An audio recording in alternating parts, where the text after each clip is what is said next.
So what we're going to do today is I'm going to read some poems. I'm going to lead you through some meditations. We'll have some discussions. And in general, we'll explore the nature of awakening. And hopefully we'll have some experiences of awakening during the workshop. And hopefully it'll be an afternoon of stillness and peacefulness and harmony. But I'd like to begin by reading a poem. I'm going to read a poem that I often use to start workshops. Because when we begin a workshop or a talk, especially if we've had a difficult journey getting here, it's important to let go of everything, all our preconceptions, all our memories, and just relax purely into the moment. So this is a poem called Meeting Purely in Presence, about letting go of everything and relaxing into the present moment. Meeting purely in presence.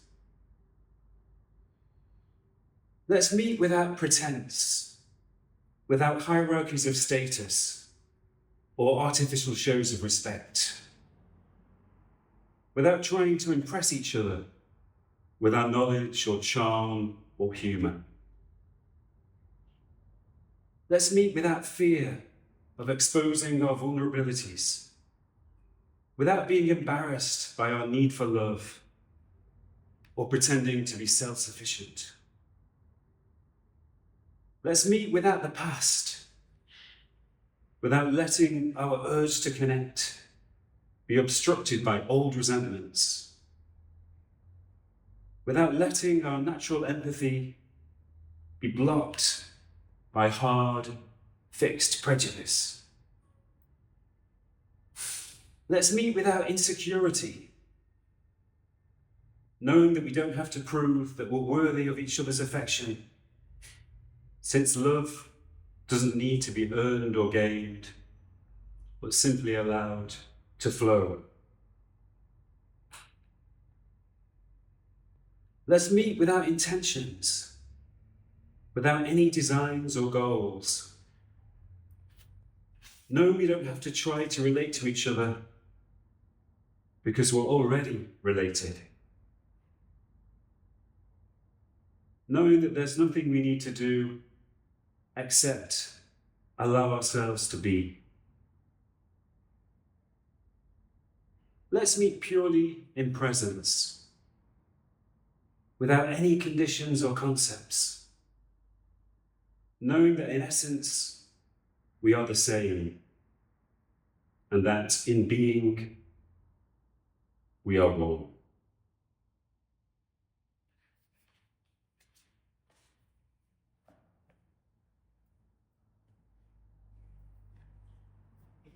So let's just for a moment, let's relax into this moment.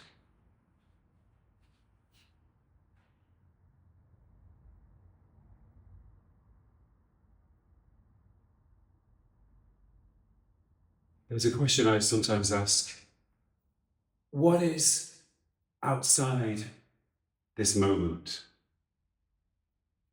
What is outside this moment?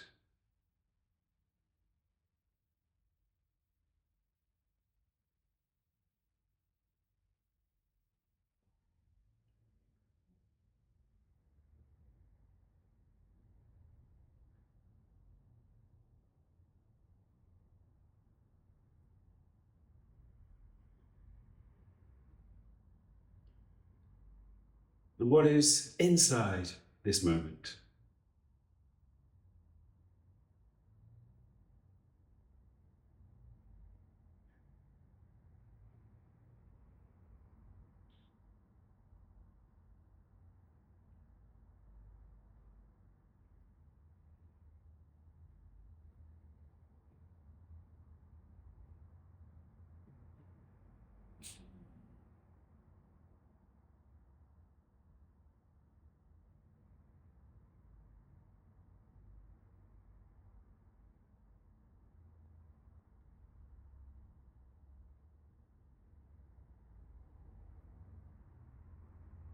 Inside this moment, there's only our experience, our awareness, the sounds you can hear inside and outside the room.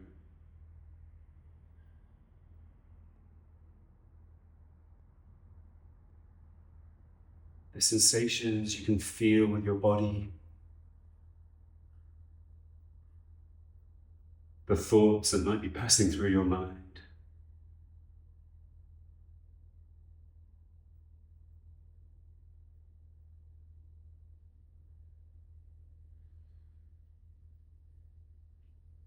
And whatever is outside that moment, or this moment, is unreal. Your past is outside this moment, your future,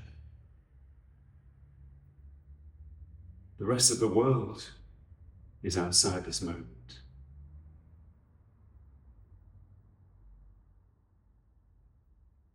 But all we know, the only reality is inside this moment.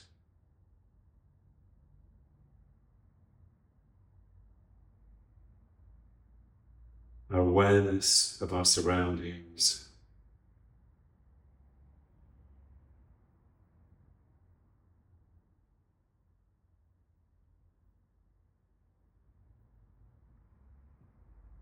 our awareness of our bodies,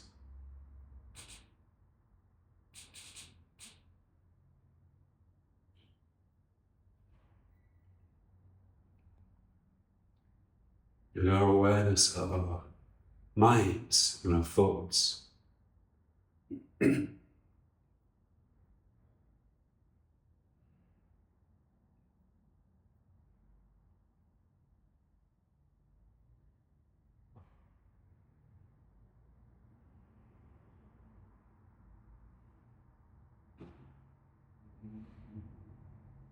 So let's root ourselves in this moment, in our experience in this moment.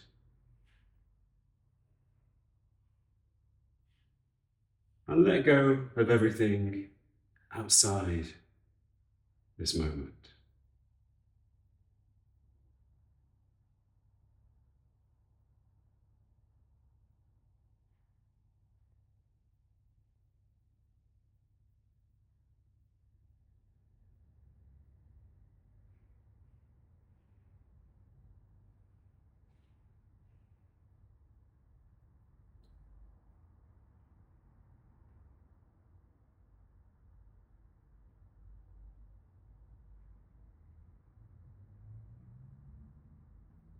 And when we rest inside this moment, we can sense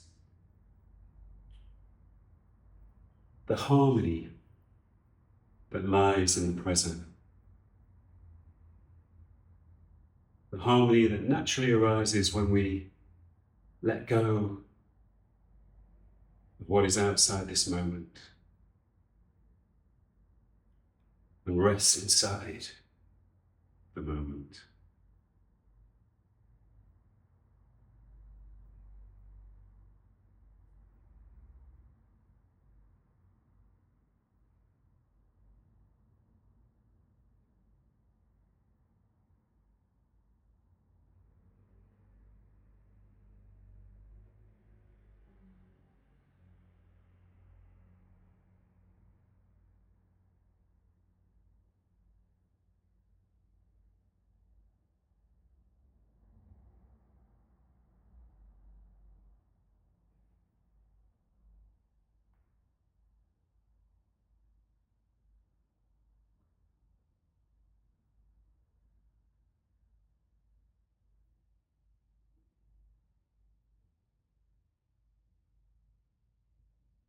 If your eyes are closed, let's open them now.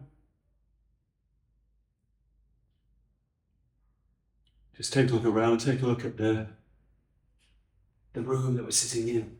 Allow your awareness to gently root yourself in the reality of this room. Beautiful paintings.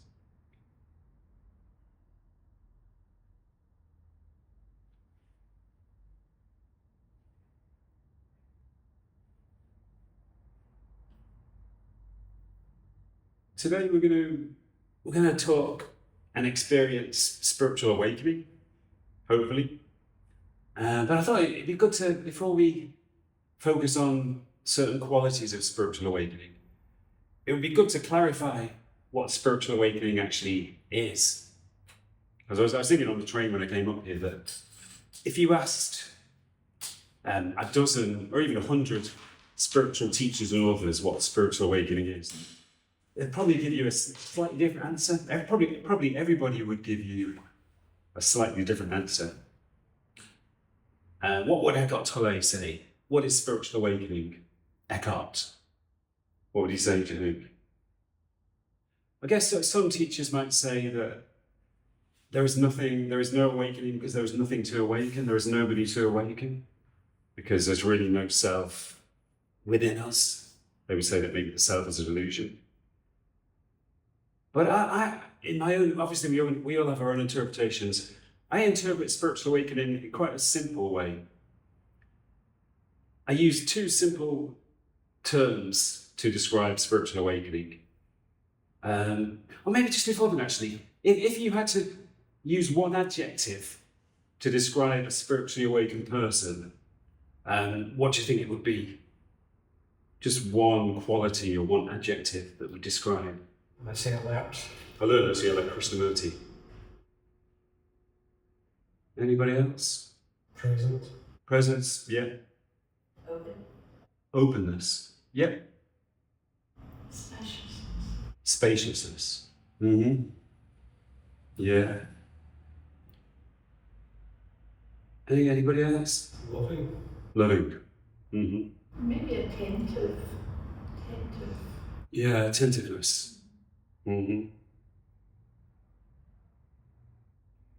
Yeah, I think all of those qualities you mentioned are real. I did some research in my role as a psychologist, and I identified 25. I basically interviewed 100 people who reported that they were spiritually awakened. Some of them were teachers, some of them were authors, some of them were just ordinary people. And I identified about 25 qualities. So they were included all the ones you mentioned. But there were other ones like a sense of gratitude, a sense of connection, feeling connected, especially to nature, a sense of no longer being separate, which is, related to connection. And also a quiet mind, not an entirely quiet mind, but just a quieter mind. I don't think there's nobody I spoke to who reported that their mind was completely silent. There were no thoughts at all, but there were a lot fewer thoughts than when they were unawakened. So their minds were quieter, if not completely silent. The main quality was that they had a sense of disidentification from their thoughts.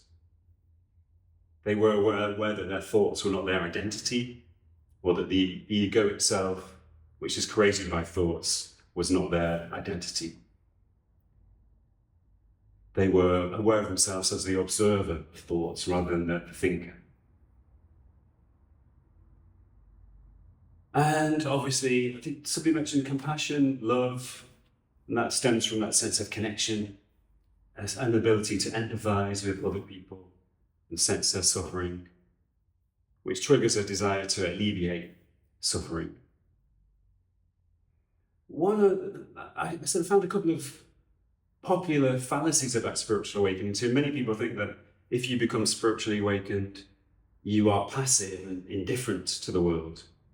You live in a hermitage or a forest or a monastery, and you don't really care what happens out there. I'm fine in my monastery. I'm feeling peaceful, so I don't really care what's happening out there in the world.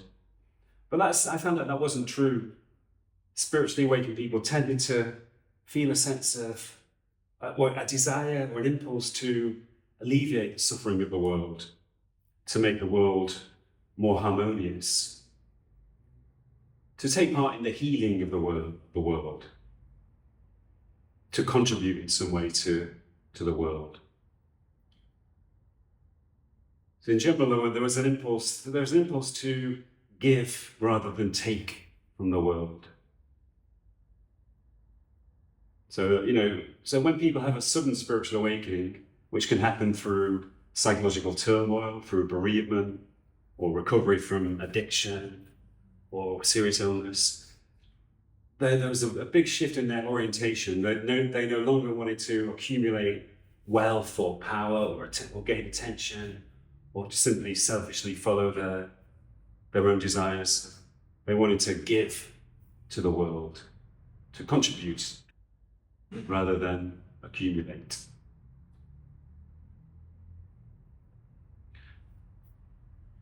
So I said there were two basic terms I use to describe spiritual awakening. I'm actually going to illustrate them through a meditation rather than describe them as Krishnamurti said.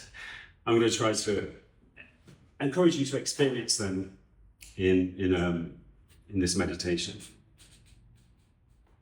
And then I'll explain more at the end of the meditation. So let's close our eyes for a moment.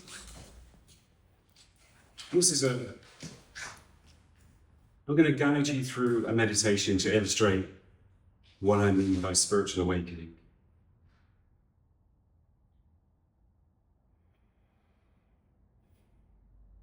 Firstly, let's just be aware of our bodies sitting on the chair. Feel the points where your body meets the floor and the chair beneath you.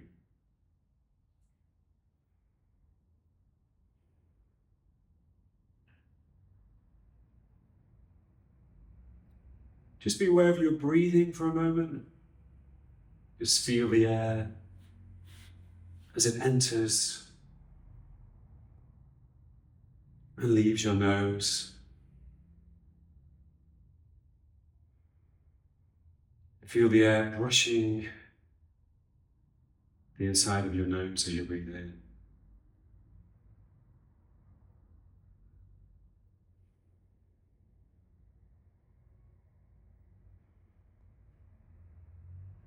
Notice how your stomach rises and falls with your breath.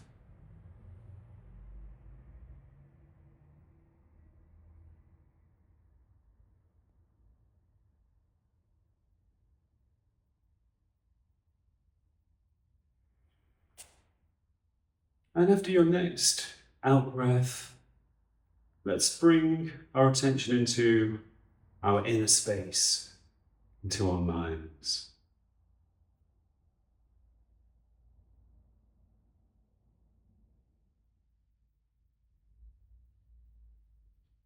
Be aware of any thoughts or associations that might be stirring in your mind.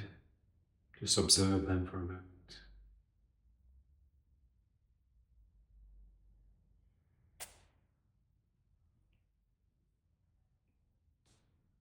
And as we begin this meditation, I'd like you to briefly create an image in your mind.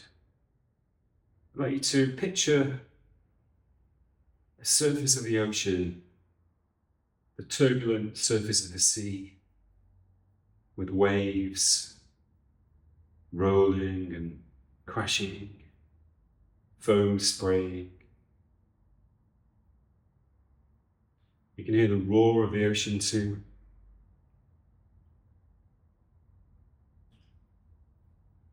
Just watch those waves breaking and splashing.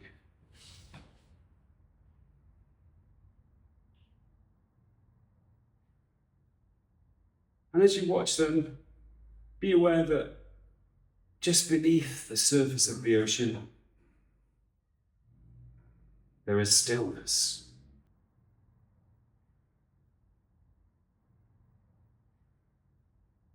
As soon as you go beneath the surface, you're suddenly in the midst of stillness that stretches way down. Deep stillness stretching all the way down to the bottom of the ocean.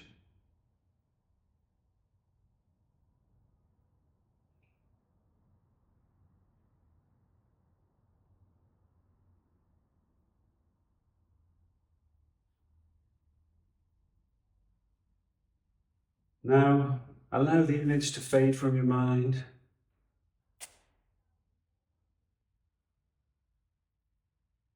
But I'd like you to make an association between the surface of the ocean and the surface of your mind. Because the mind can be turbulent, just like the surface of the ocean, with waves of thought passing by.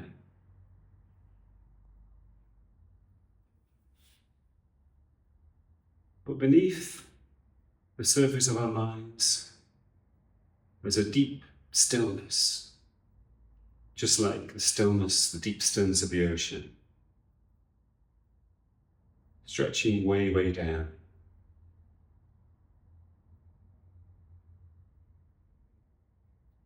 Just sense the deep stillness of your being, stretching beneath the surface of your mind.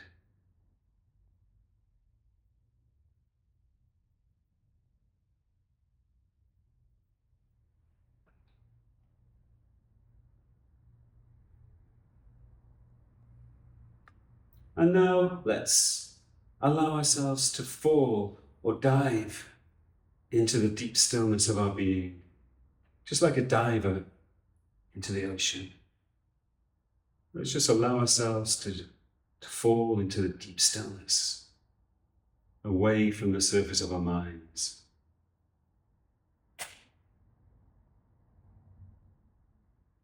Away from our heads, down into our deeper being.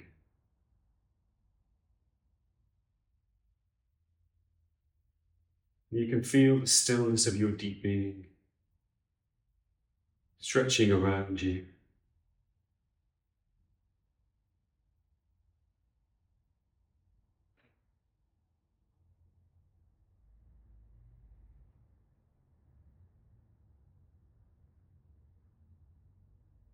You feel completely safe and comfortable as you dive into the stillness of your deep being.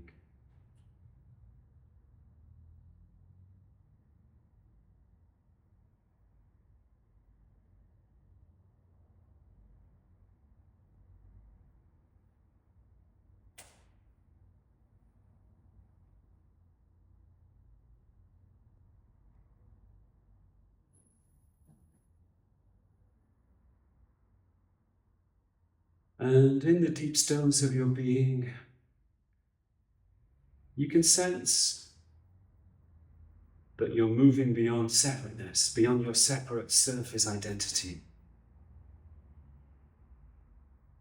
You're moving into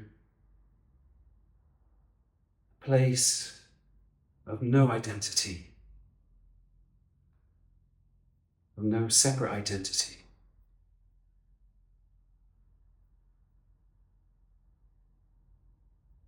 A place of pure consciousness that flows into you from a deep source.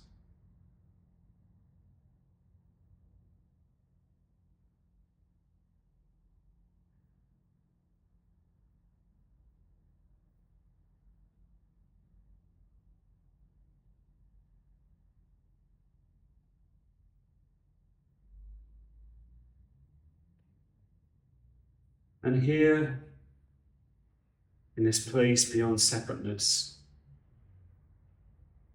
we can sense the connection between us, since we're all channels of the same pure consciousness.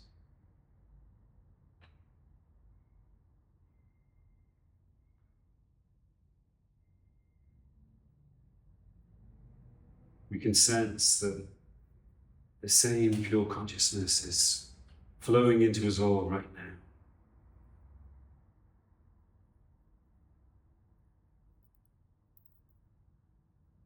Bringing us into oneness.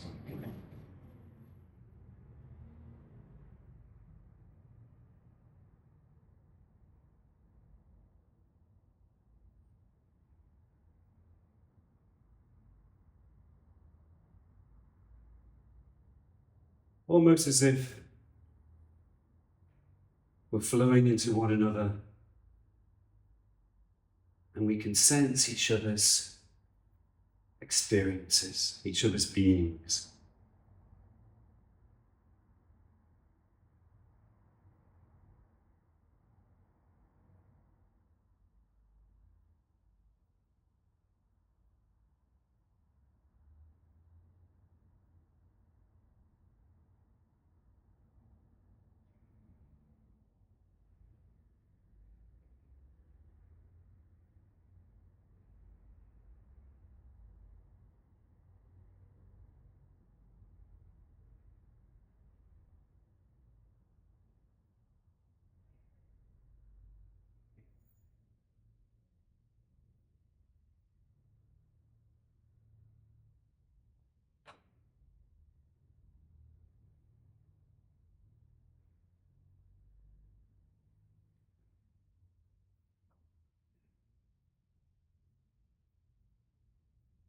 And now let's return our awareness to the surface of our minds. And we can sense that the surface of our minds is now calm, no longer like the surface of the sea, more like the calm surface of a lake.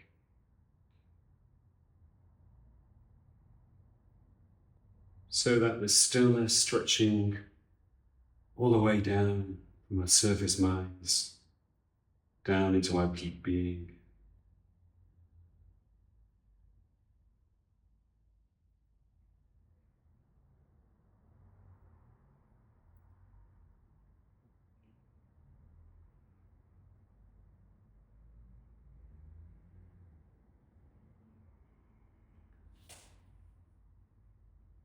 Now let's return our attention to our breathing again. Notice how your breathing is slower and deeper than before, more relaxed than before.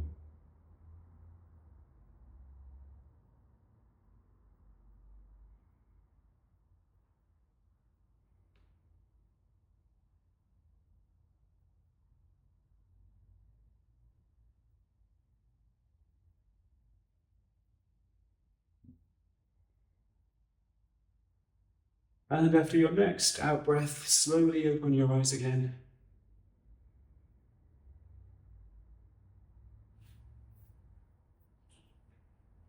And again, just before we finish this meditation, just gently survey your surroundings again. Notice that maybe everything looks a bit more real, a bit more vivid now.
Look at the trees outside the window.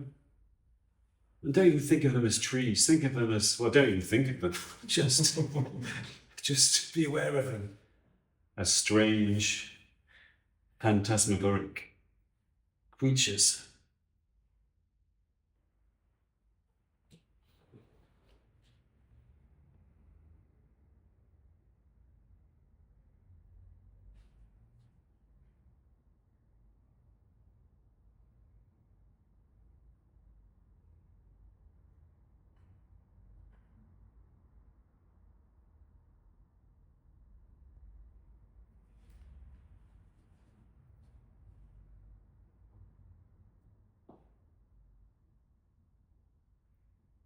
does anybody know the Buddhist term suchness? I love the term suchness. Or also isness and suchness. When you know that something is called a tree or a chair or a window or a plant, you lose the suchness of it. The name takes away the suchness. But if you try to see it in a state of pure awareness, it becomes something entirely different from its name.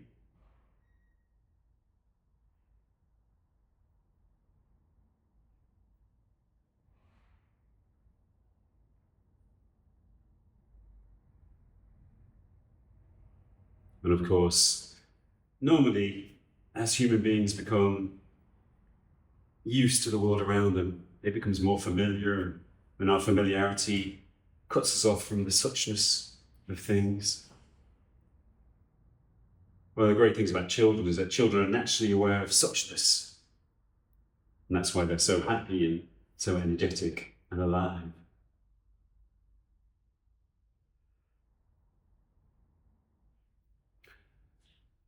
What I was trying to illustrate in that meditation is two aspects of spiritual awakening. The two main ways in which I interpret spiritual awakening. One of them is in terms of expansion. Spiritual awakening is an expansion of awareness. It's an expansion of awareness in that our inner being becomes wider and deeper. We become aware of deeper expanses of our own being, as we did in that meditation, going into our deep being. So there's an expansion of subjective awareness. There's also an expansion in terms of our awareness of each other. There's an increase in our empathic awareness of each other. So we're no longer separate, we're aware of each other's beings. So there's an expansion of that interconnectedness. Sometimes in psychology, people sometimes speak about intersubjective awareness of each other, passing beyond our own subjective awareness into connection with each other. There's also an expansion of perceptual awareness. The world around us becomes more real, more beautiful, more alive. A bit like, as I say, a bit like children, a bit like a young child's perception of the world around them. Many of the people I spoke to in my research, they said that one of the most tangible expressions of their awakening was how real and beautiful the world was now.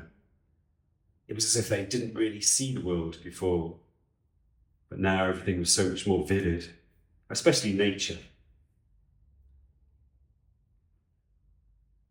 And the second aspect of spiritual awakening is simply connection. Spiritual awakening is a more intense connection, not just partly to other human beings and other living beings in general, but also to the entire natural world and to the entire cosmos. So you can think of it as I have this model that I call the continuum of connection. Most human beings experience some degree of separateness. We experience ourselves as separate entities living inside our own mental space.